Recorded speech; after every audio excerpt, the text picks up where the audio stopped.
In today's Health Alert, alarming findings revealing nearly 1 in 4 American households have dangerously high levels of lead in their outdoor yards. Our chief health editor, Dr. Partha Nandi, joining us now to discuss details of that study. And first things first, how high are those levels and where are they coming from? Yeah, and Simon and I were talking about this before, I started this whole segment. It's very concerning. Why? Because children often gather and play in front and backyards, right, in residential neighborhoods. When you have kids like me, parents like us wouldn't think that playing outside in the yard might be a potential dangerous place for their kids, right? Now, for this new study, researchers looked at a database of over 15,500 soil samples collected from different residential locations across the United States. And these areas included front yards, backyards, gardens, and alleyways. After analyzing the data, the results showed, Simon, that nearly a quarter of the samples exceeded the new federal lead level limit of 200 parts per million. And in households with multiple sources of lead exposure, close to, get this, 40% exceeded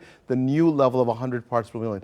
And as for how lead gets into the soil, it could have come from cars that over decades burned leaded gasoline. It could also result from emissions and pollutants released from the air and from factories and industrial facilities, as well as residue from degraded lead-based paint. Homes located near busy roadways and older fences with chipped or peeling paint can have higher lead levels in the soil. So super concerning.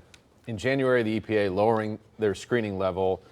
That's a standard of 30 years they've had. Why change that, and how should homeowners address this? Yes, I'm glad they changed it. The EPA, Simon, short for the Environmental Protection Agency, updated its guidelines to reflect the understanding that soil is now recognized as a significant route for lead exposure for kids. Now, this is because they can swallow or breathe in soil while playing. Young children, including mine, often put their hands in their mouth, right, which may have contaminated dirt on them. And here lies the real problem. Lead is heavily toxic. Exposure could lead to developmental delays, learning difficulties, behavior issues, reduced IQ, and other serious health problems in kids. Now, the fastest and easiest way to get rid of lead in soil is through a process called capping. This involves burying the contaminated soil under a foot of new soil or mulch. And capping helps prevent direct contact with the lead.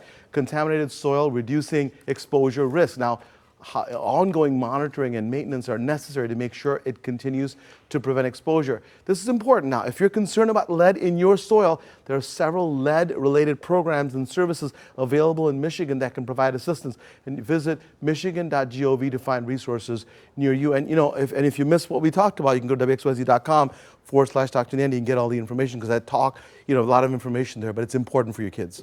Yeah, thank you. Good for me to know, too. I've got an 8-month-old. Exactly. We both have kids, and this is concerning because they go out there and play. Thank you so much, Doctor. My pleasure. This week on the Dr. Nandi Show, a rise in chronic health conditions has led Dr. Nandi and holistic doctor Madiha Saeed to investigate the root cause of chronic disease. Natural Path publisher Rosie Berry sharing how to turn kitchen cabinets into medicine cabinets, and guest Ryan Lee faced aggressive treatments for autoimmune disease but was able to turn back the clock. Also, is it possible to battle blood using turmeric? Plus, a drug that could help when chronic pain is severe. Tune in this Sunday, June 23rd at 1 p.m.